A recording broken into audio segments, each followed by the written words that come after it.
And even if there's Hi there, we're back. Yes. Yes. Okay, so let's, is this what we want, right?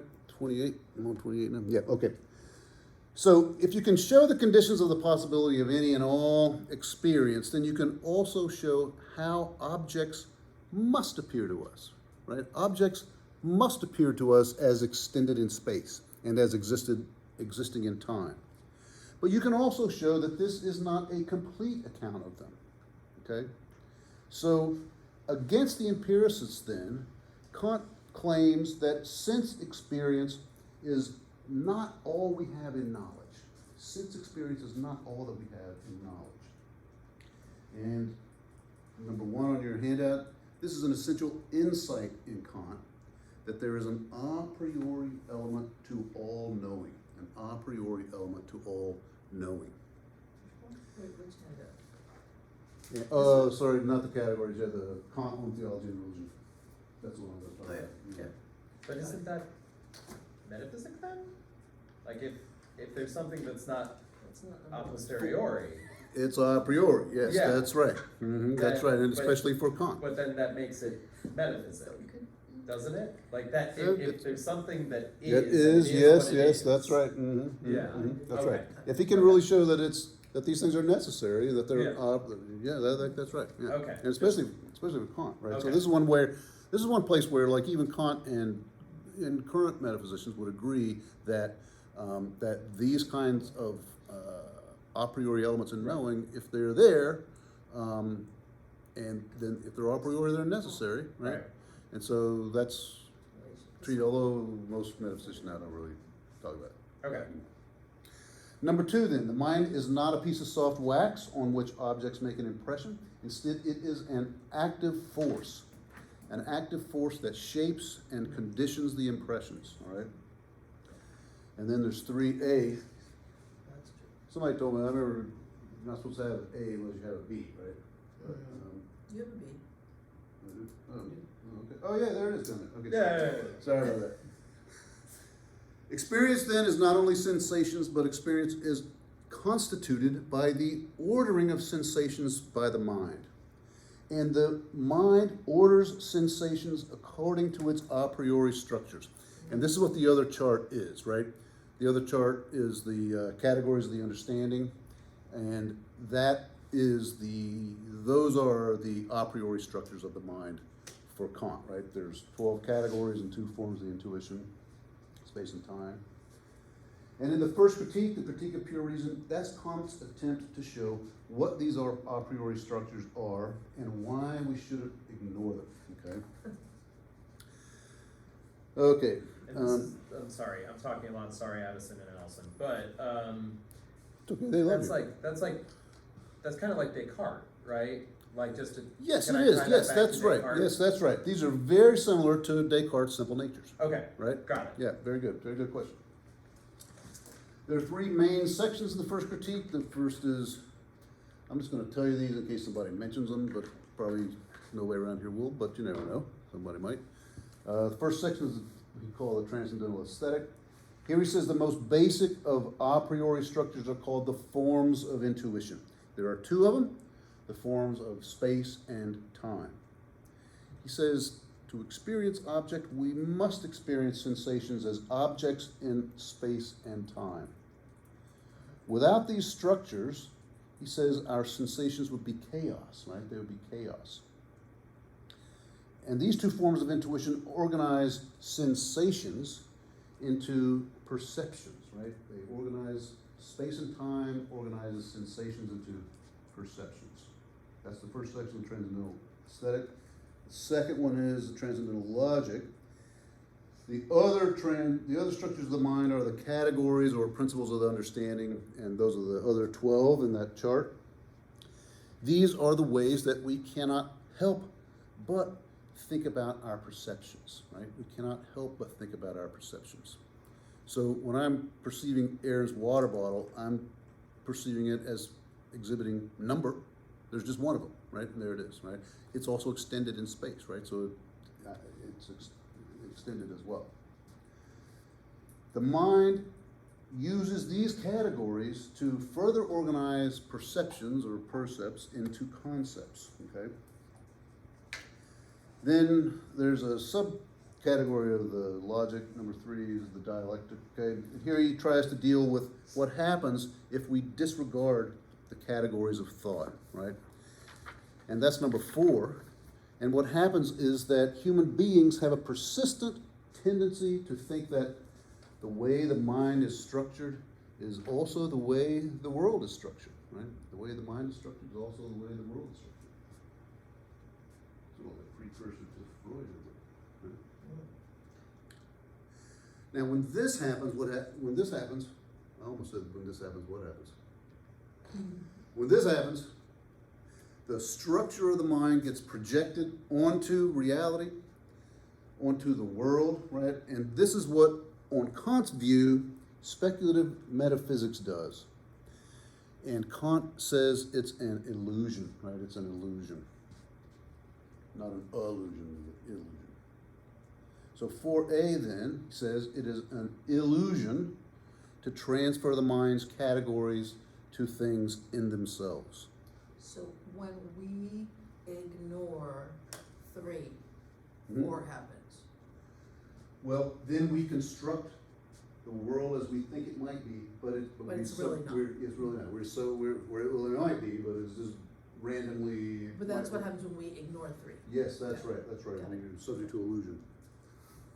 So, if critical philosophy is to remain agnostic, okay, as to things in themselves about the world that really is, then it must especially remain agnostic about God, right? It must especially remain agnostic about God. So now, if you remember Plantinga's modal argument for the existence of God, Plantinga's great making properties are omniscience, omnipotence, etc., right? Plantinga is not a fan of Kant, right? Plantinga is not a fan of Kant, right? He doesn't think we need to remain agnostic this way.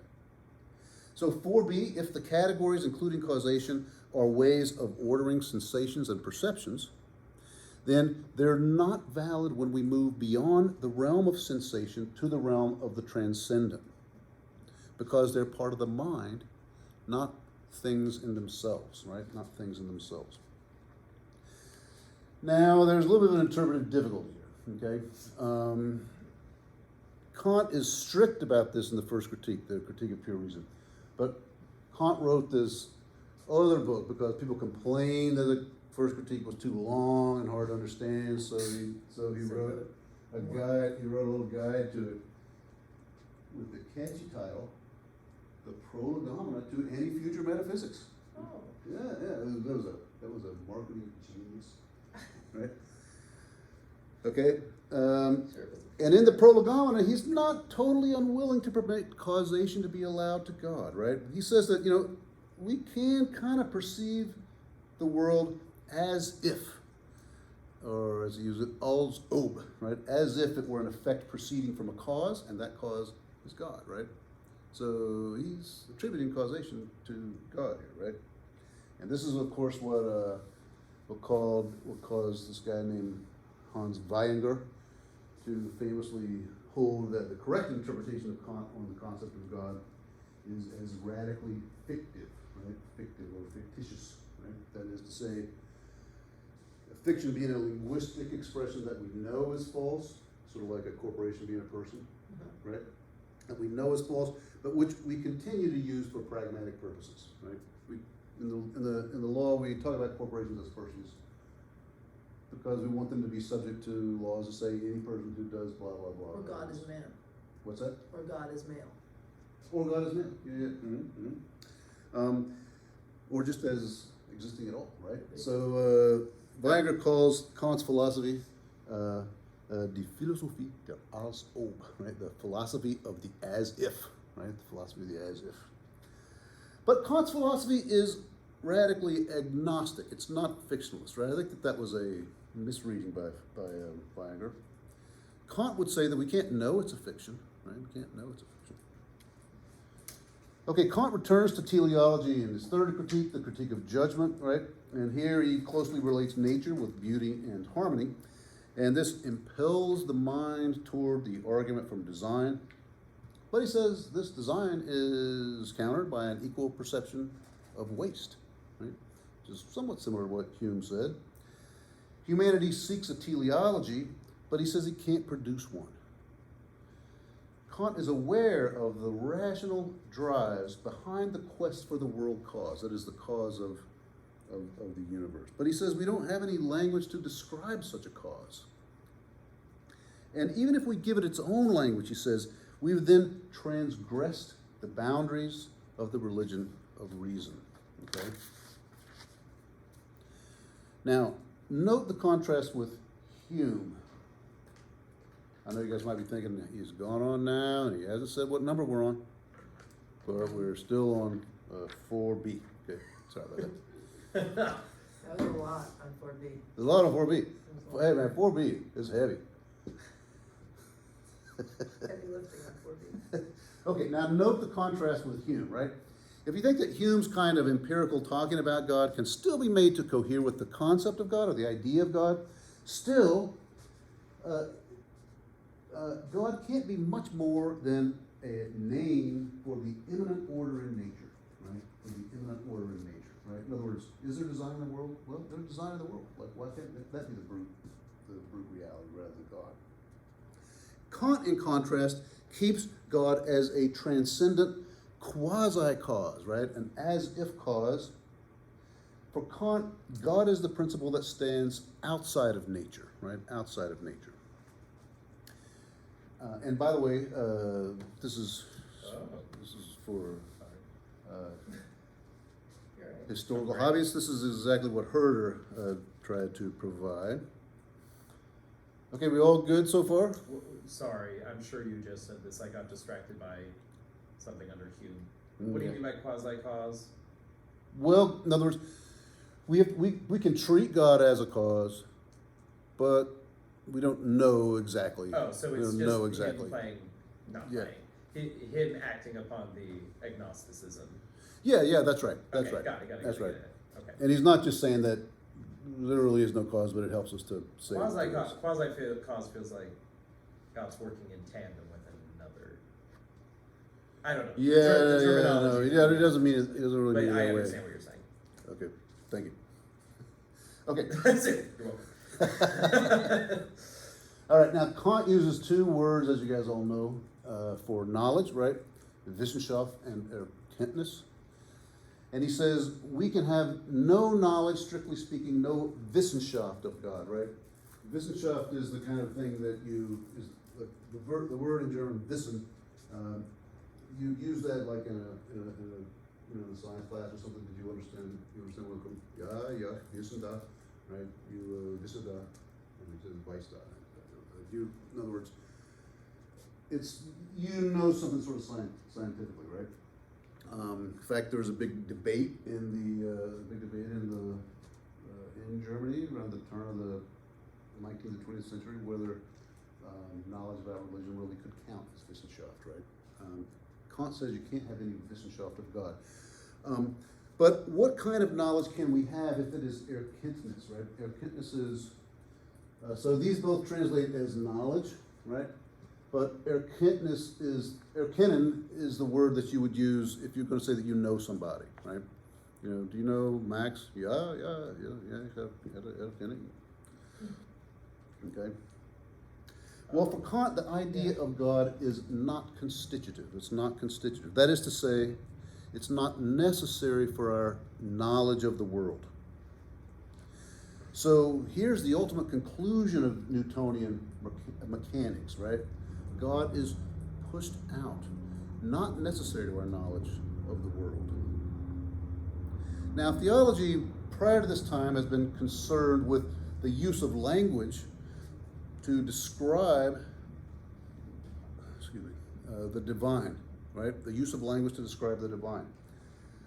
But, if Kant is right, though, that whole theological enterprise is a category mistake, right? Because we can't describe whatever language we use. It's not going to be description of God. It's going to be a description of God as God appears, right? And Descartes kind of does that too. like, in the terminology within the meditations, Uh-huh. there were little parentheses to say what version of the word know, K-N-O-W. Yeah, yeah, Descartes yeah, was using. yeah, yeah, it's good. But we could also say this about anyone.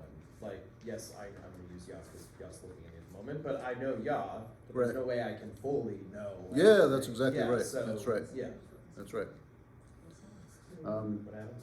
But Kant's still going to say you only know Yah as Yah appears to you. Right. Only as Yah appeared to you. And Yah appears to No, I was joking. I just wrote my psalm sermon on what does it mean to know and to know by God. Oh, good, Next good, week. good. It's gonna get an A. It's not, It's that's gonna what get you're an doing. A. No, It's all it's good. been confirmed in this moment. It is a thing ordained. I appreciate that. Okay, so Kant, though, still concludes that theological statements do have a function, right? They spur us toward knowledge, toward reasons. So although we cannot have Wissenschaft of God, the idea of God does have a regulative function, right? Not a constitutive function, but it does have a regulative function, even in science itself. The idea of God can give us a sort of unifying drive, a drive toward thinking that science can be reduced to fewer and fewer principles. So, all of this is not what we read. I just want to make sure. Yes, I was that's like, I right. think I read the wrong book, because I just want to make sure, okay. So this is like leading up to it, right? This is leading up to it. Like that. Yeah, Next that's week. right. That's And we, fine. yeah, so it kind of is, really. Like I was thinking we might not actually get to the actual text today. It might be till, and then I thought, well, maybe I should do the text, talk about the text first. Let's wait till Addison comes back for that. Well, and I thought, well, it would better be is 3 weeks before the midterm, whereas it's probably better if we did it the week before the midterm. You know what I mean? That's what I'm thinking. And I think a lot of this is okay. Now, so this is different though, right? Than anybody who speaks of God as a first cause, right? Speaks of God as a first cause, and who must have something ontological going on. For Kant, this regulative function of God is valid, whether there is any corresponding reality, corresponding to our idea of God or not, right? The idea of God could still have this regulative function. Whether or not God exists. Yes, that's right. Okay. That's right. That's right. All right, that's all I want to say about the first critique. You might be happy to hear that. But in the first critique, Kant expressly points toward the second critique, the critique of practical reason, right? And having taken away access to God in the first critique, Kant wants to give God back to us in the second critique, right? Wants to give God back to us in the second critique. Melody says I should put this kind of thing in a different slide. Denzel, instead of like, Like after I say wants to give God, he wants to give God back. now, he's gonna go back to his Denzel. Yeah. But I ran out of time. Sorry about that. So in having closed one door to God in the first critique, Kant wants to open up another door to God in the second critique, right? And he says there are two things that fill the mind with ever increasing awe: the starry heavens above. And you might think he would follow that up with something about the earth, but no, the starry heavens above and the moral law within, right? So for Kant, there's something just as basic, something in our moral experience that's just as basic as the categories of knowing, right? Just as basic as the categories of knowing. And if this is true, then although there may be no basis for the proof of God available to theoretical reason, there can still be such a basis, maybe, available to practical reason, okay? And practical reason is just reasoning about things that we're supposed to do, right? Things that we're supposed to do. So if there is something as basic as the categories of knowing, it's also going to be an a priori structure of the human mind, an a priori structure of the human mind. whatever this is in our moral experience that's just as basic as the category of knowing, he says, it's going to be an a priori structure of the human mind. And what is this basic something? In our moral experience, it's the categorical imperative. The categorical imperative. And Kant formulates it in two ways. Actually, he formulates it in more than two ways. But the first way is do not act on a maxim, on any maxim, that you cannot at the same time will that it would become a universal law. Okay? Or number two, this is called the principle of universalization. Number two,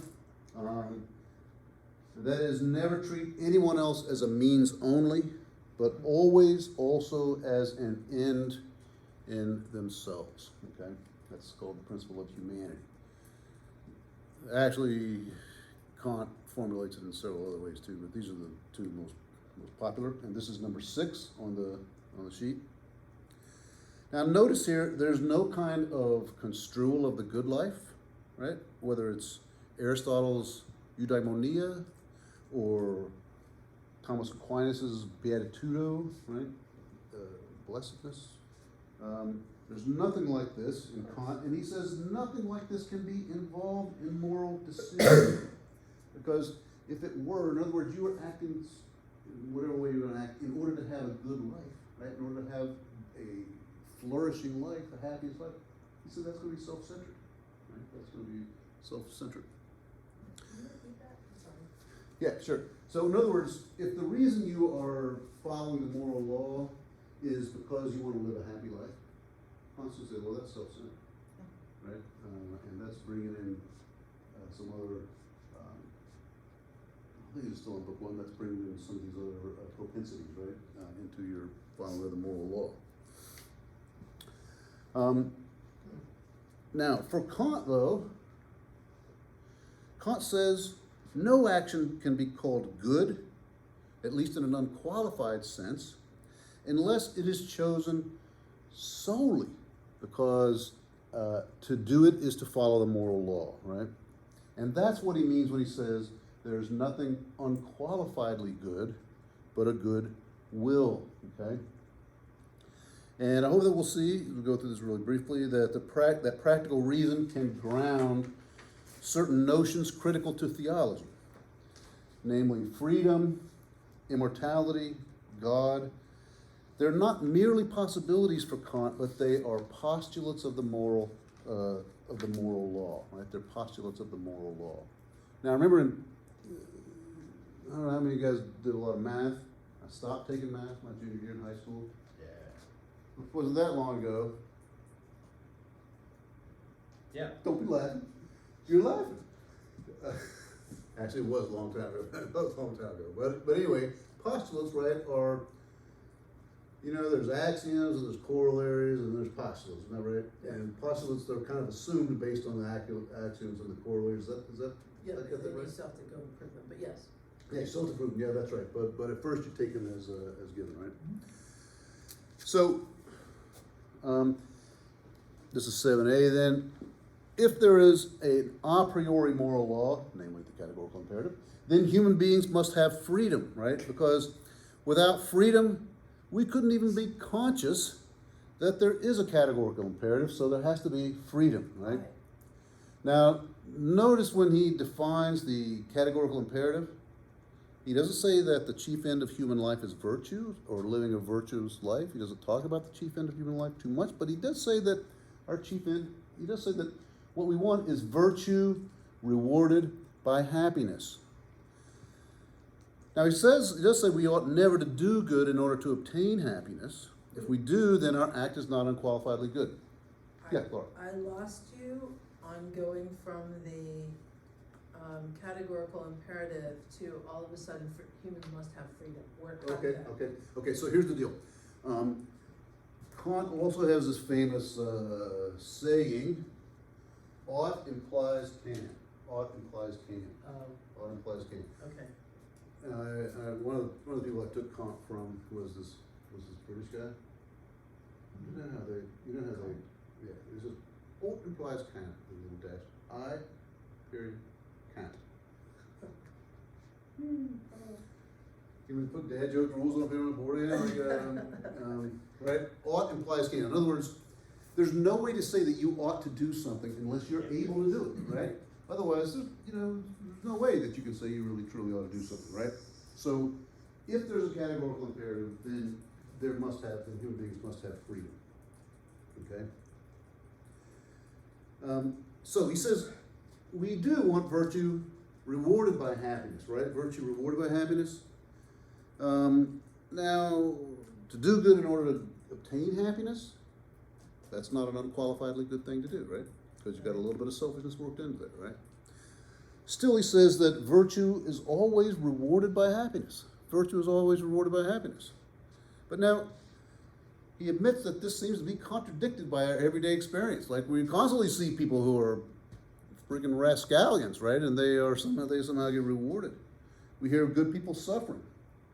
But for Kant, this doesn't necessarily contradict the basic thesis that virtue is always rewarded with happiness. Instead, it is proof of personal immortality, right? That's what this guy is stoked about. Pretty happy about that. Yeah. And if virtue is always rewarded and it's not rewarded in this life, then it has to be rewarded after this life is over. So there must be immortality in order to preserve happiness. But not only that, if happiness is going to be apportioned after this life, there has to be a God to apportion it, right? There has to be a God to apportion it. This is 7c. I forgot to say that the whole immortality thing was 7b. And if God is going to apportion happiness according to just deserts, and by the way, I love this movie. If you haven't seen that movie, it's hilarious. It's Bruce Almighty. Bruce Almighty. Wrong Almighty. I haven't seen Evan Almighty, but apparently I need That's a good one. So, Okay, no, sorry. I just thought about a couple scenes in there. If God is going to apportion happiness according to just deserts, then God would have to be omniscient and omnipotent, right? But once again, this is just a postulate, right? A postulate of practical reason. Now, this notion subsequently became a proof of God's existence, namely the moral argument for the existence of God. But this is not Kant's argument. This is not Kant's argument, okay? For Kant, God, or more specifically, the idea of God, becomes a postulate of practical reason, okay? So then 8c, or no, just 8. 8, religious conceptions that cannot be grounded cosmologically, even though they remain postulates, they're still rationally accessible by way of moral experience, okay? Still rationally accessible by way of moral experience.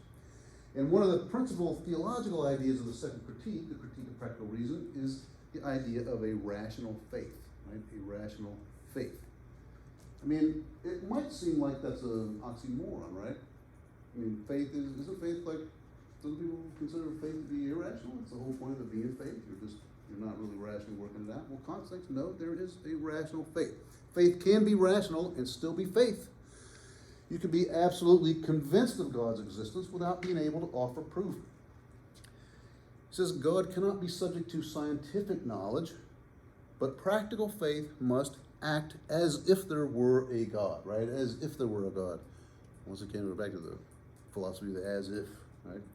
But otherwise, he said, there'd be no basis for the moral life. So the idea of God, then, is not constitutive, but it's regulative. It provides a rule or a guide. It guides our moral conduct. It guides scientific research without being constitutive.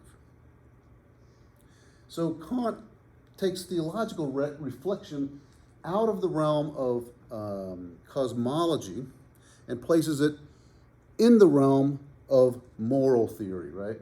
Conduct must be grounded in the a priori structures of moral consciousness, and therefore belief in God is rational. But still, Kant warns us, I keep aiming this thing up here at the screen. Just for some, you know what I mean? But like, I should be aiming it right there, right? I mean, you know, it doesn't make any sense. Still, Kant warns us at the end of the second critique that this should not tempt us into proving the existence of God, although Kant is not going to be surprised by the subsequent attempts to provide a moral argument. But to do this, he says, is to fall into metaphysical illusion. And we don't want that. We do not want metaphysical illusion, right? And your parents warn you about that? Oh, mine did. That Okay. explains so much. That was very good. Now, Kant will waver a little bit about this in his later ethical writings, right? In this opus posthumum, he moves to a belief that moral experience really is an experience of God, but that's later, right? That's quite a bit later. In fact, his later ethical writings differ a good little bit from the second critique and the groundwork for the metaphysics of morals. My own personal suspicion is that this is a result of his attempt to grapple with the problem of radical evil in the religion within the limits. But I don't know if anyone else has had the chance to write on this, but I haven't really researched it in a long time, but last time I did was nobody had written on it yet, but that's my suspicion. But still, in the second critique, I almost said moral prostitutes. I don't mean that. Our moral postulates must remain postulates, right? Now, some of you may remember that Fichte, in his early work, tried to show that there really is an objective moral order that really does exist, and claimed to get this from Kant, but he wasn't really successful, and he definitely didn't get it from Kant, because Kant is constantly using the as-if, right? Always using the as-if. Critical philosophy is strictly agnostic about whether there really is a God, and we can say that the human mind needs the idea of God to act morally, but not the actual reality of God. But this, Kant says, is no problem for religion, right? It's no problem for a religion. For religion, all you need is to show that all attempts to prove the incoherence of theism ultimately fail, right? That's all you need to show, right? In fact, he says, this is precisely the situation that religion wants, at least philosophically, right?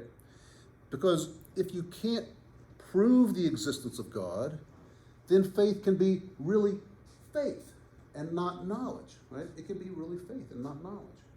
And if the concept of God is not incoherent, in other words, if it's coherent,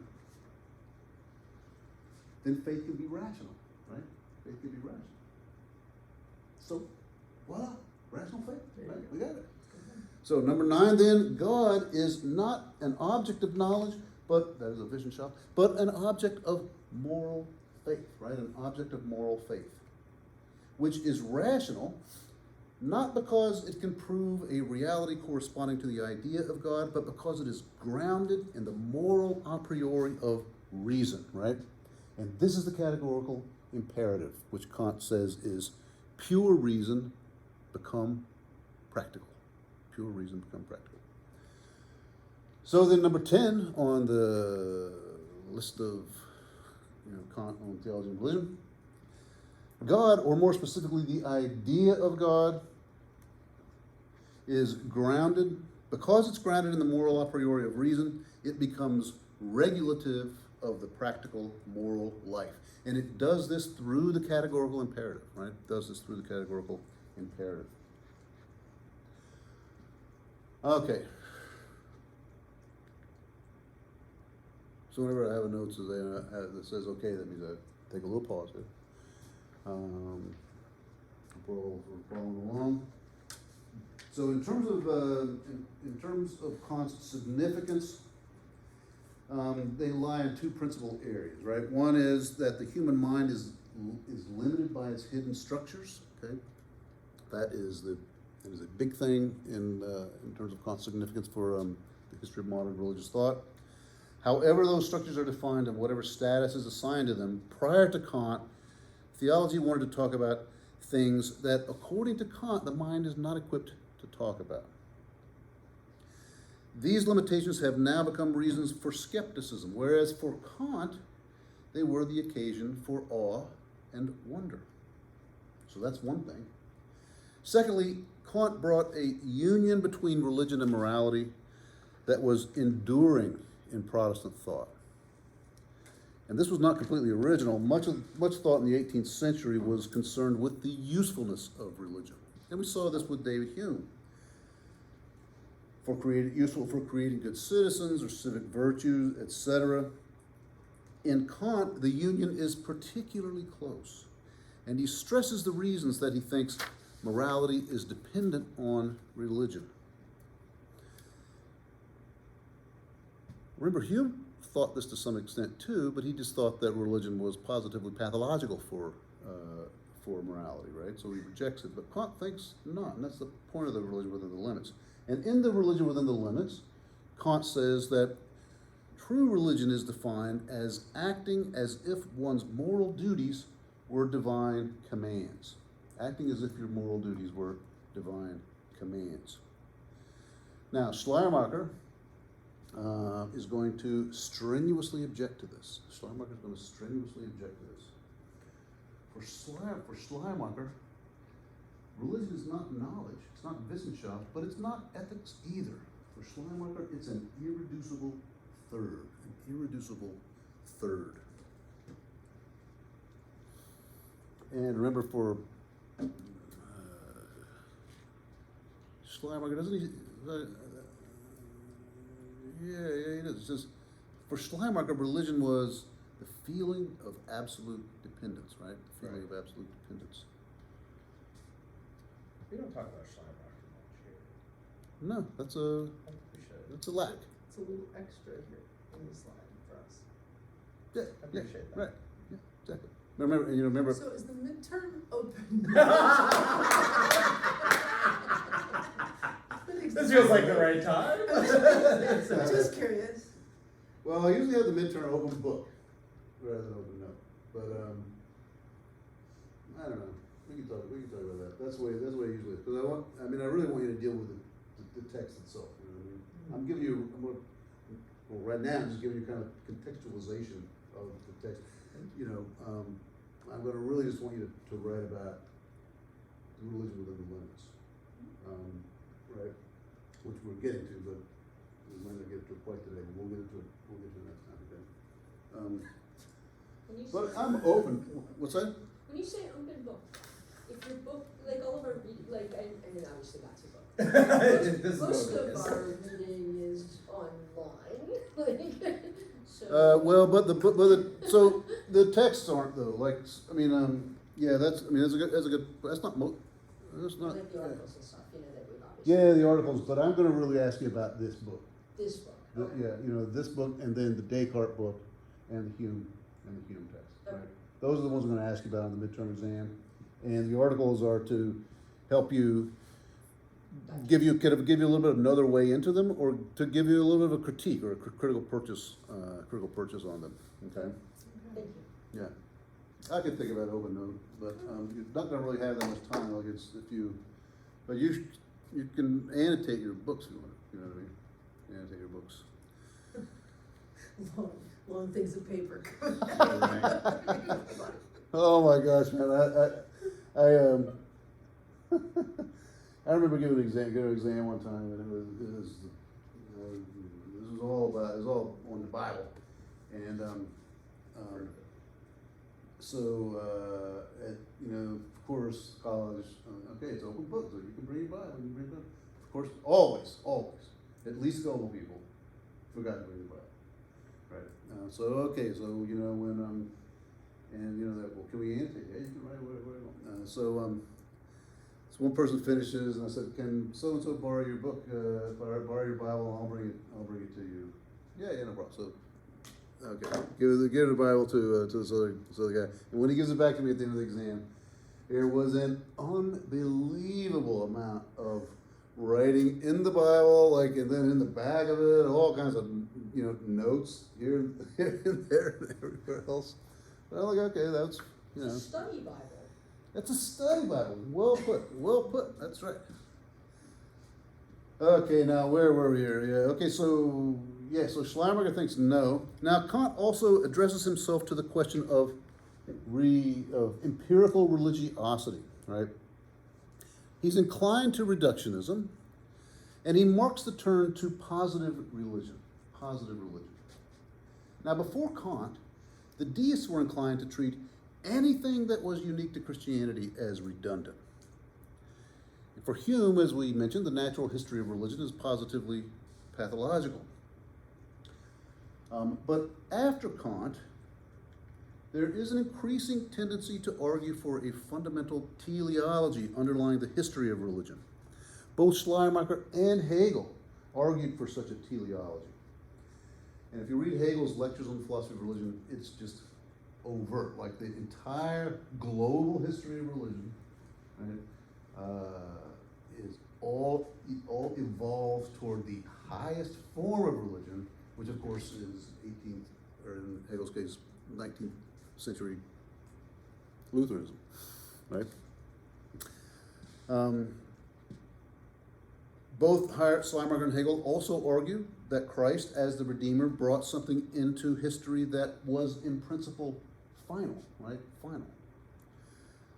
But Kant, in contrast, treats positive religion as the object of serious philosophical inquiry without saying that anything about it is final, right? Without saying anything about it is final. And Kant approached the study of positive religion in a distinctive way, right? It's neither purely rational, right? It's not completely a priori, nor is it purely empirical, right? A posteriori, okay? Remember, in Kant's critical method, empirical data is not merely assigned, but it's continually assessed according to the categories of reason, all right? So Kant's work is not only concerned with the religion of reason, but also the religion within reason. It's an assessment of positive religion. You know what I mean by positive religion? Yeah? No? I was confused by the assessment of the assessment.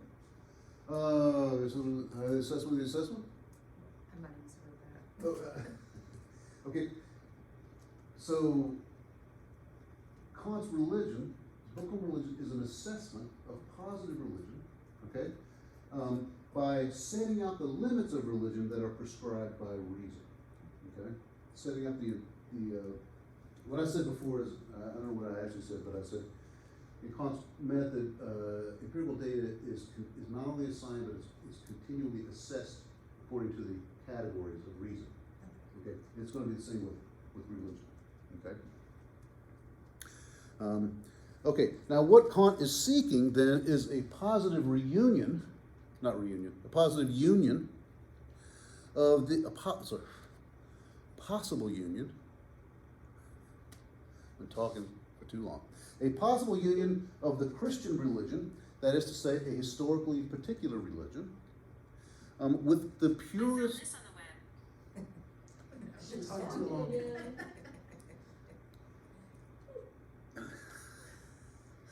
I don't know how you stop that from happening, really. A possible union of Christian religion with the purest practical reason, okay? Okay, now if you compare Kant's religion within the limits to what came before it, what stands out is the principle of radical evil, right? The principle of radical evil. And in a letter to Herder on June 7th, 1793, Goethe wrote that he was shocked. Shocked, I tell you. He was shocked that Kant With a had... German accent, though. Yeah, that's a good point. That he had... But you know, in Casablanca, that guy was supposedly French, but of course he had a British That's a accent. good point. He had a That's British good accent as well. Yeah, if we go by old movies rationale, that yes, everything's British, that's true. Okay, yeah, that's sorry about that. So anyway, this letter to Herder, it's not easy to say, you know, the whole two R's thing. Goethe writes, he was shocked that Kant had dribbled the drool of radical evil over his philosophical mantle. I love it. There's a t-shirt. It was such a nice way of like just slapping. The drool of radically evil on this philosophical battle. I love it. Yes, this And this principle, that is the principle of radical evil, right, stands in stark contrast to the typical and It's Amelia. Oh, okay, that makes more sense. I'm assuming Ross is downstairs. she was really upset about the principle of radical evil. Is that what that was? Well, anyway, this principle stands in stark contrast to the typical Enlightenment thought, which emphasized the basic goodness of people. If people aren't doing good, oh, they just need a little education. You need to tell them what the good is, and then they'll just do it because everybody wants to do that, right? But Kant noticed that people sometimes do very evil things, even when they know it's not good, and even when they know it will be harmful to themselves. So this principle of radical evil influences the whole book. It influences the whole book. And Kant's view of the church also contrasts somewhat with the typical Enlightenment view. Now Kant does give the typical Enlightenment critique of the church, okay, but he also establishes a critical role for the church. In book 3, or part 3 of the religion, he says that the key to the victory over evil is in the supporting role of the religious community, the supporting role of the community of the good, okay? His is a much less individualistic view of the church than the typical Enlightenment view, okay? So that was one of the things I wanted to get when I said to keep in mind that, oh, whoops, they were, yeah. Then remember this, to keep in mind the religious community, okay? Okay, now in the preface to the second edition of Religion, he distinguishes religion understood as revelation. That would be a concrete, historically rooted, or historically located religion, an ecclesiastical faith, and that's contrasted with the religion understood as reason, which is a non-historical faith. It is only putting together concepts, I want to say manipulation of concepts, but I'd like to be a little too dismissive, in the sort of the pure ether of the intellect, right? In other words, a purely rational faith is something that you do, that you think about and do, right? Okay, it's a moral faith. Now, these are not necessarily opposed, okay? They're only opposed if a religion of revelation ceases to pay attention to the deliverances and limits of reason, okay?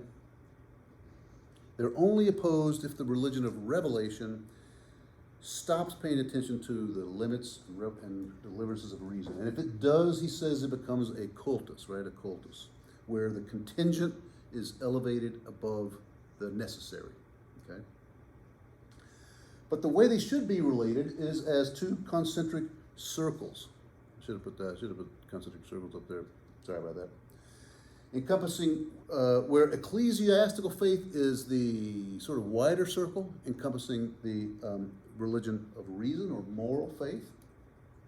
And unlike the deists, Kant does not want to restrict acceptable religion to a rationalistic natural religion, okay? But still, he's not committed to accepting all the baggage of ecclesiastical orthodoxy, right, to say the least. So he's going to try to sift through it and rectify positive religion by means of the religion of reason, okay? Okay, I think that this is a good place to take a break. This is a good place. Yeah, it's a good place to take a break. And then next week, before I see you guys have questions about what we're doing, next week we don't have class, right, because it's convocation. Oh. Right. Yeah. Mm. Which I'm still trying to get my other places where I've worked, convocation was different than it is here. Everybody uses it differently. Yeah, what is it here? Especially for the What do we It's do? not what you think it is. I don't know. People come back from all the years. It's like, It's like alumni Also weekend. alumni weekend. Yeah, it is kind of like, yeah. So we, It is. we Yeah. just sort of So chill. did they use this Yeah. revelation? Hey, bye, y'all. as- well, I need my more. Oh, sorry, go ahead. did he use revelation as his term? Or are we using that as the term? I don't remember that as being the term, but there's a lot that went into my brain in the last 24 hours. I remember it as being practical and something else. What did I write about? But cool, yeah. Well, so practical, you know, talks about Practical's practical the reason. rule. Yes, that's right. And then what was the other one that he used? Well, it depends on, kind of depends on translation, really, like, I see. the, Okay, the other one. yeah, the other text I have, look, this is the, I'm still in there, this is the one that I've always I see. read. Did But, he use revelation as the opposite of moral or practical? No, he did not. He did not. He Okay, I'm not going crazy. used, That's what I was like, I okay. don't remember this term. He used, I know what you're talking about, give me a second. He I have to used. rewind it. alright,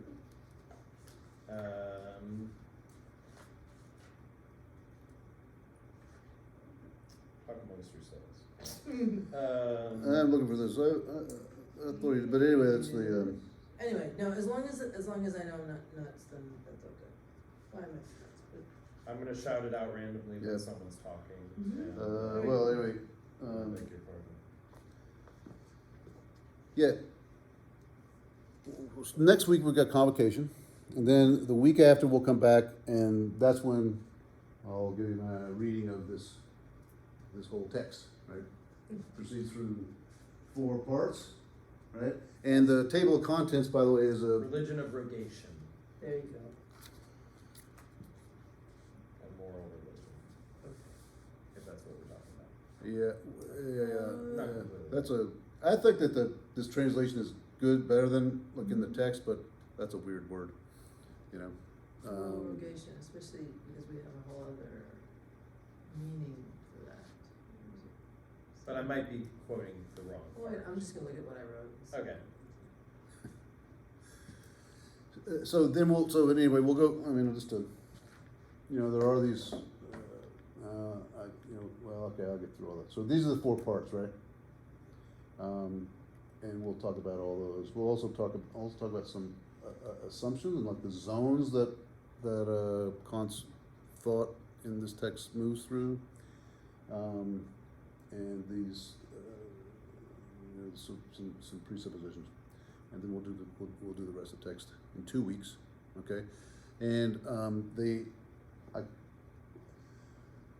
one thing that's probably for sure is that the 3 questions that are going to appear on the midterm are going to be a question on Kant, a question on Descartes, and a question on Hume. So I think they were probably the easiest to understand. Like people, ontological argument is a little difficult. Right, so. so much better about the ontological argument. Oh, you do? I really do, but I don't wanna add that in. Oh, I don't know, maybe I'll just These are fine. Maybe I'll just put all 4 of them in, and you guys can pick whichever 2 you want. So is it that there are 3 questions and we have to apply them to, or is there a question on each? No, the 3 questions are gonna be just right smack dab, I'll post these next week, right, so you'll have like a couple weeks to know exactly what they're gonna be, but they're gonna be multi-part questions, and they're gonna be just the questions that are on the syllabus, right, so, For the exam? For the midterm, yeah. yeah. They'll just be these, Okay. right, I'll put them up on the, I'll put them up on the, the hootenanny, whatever you call it, the bright space. Good nanny. Yeah, so did you guys get that? How we're like not having class next week because of convocation? Okay, cool, thanks. Which is See y'all. homecoming. What's it?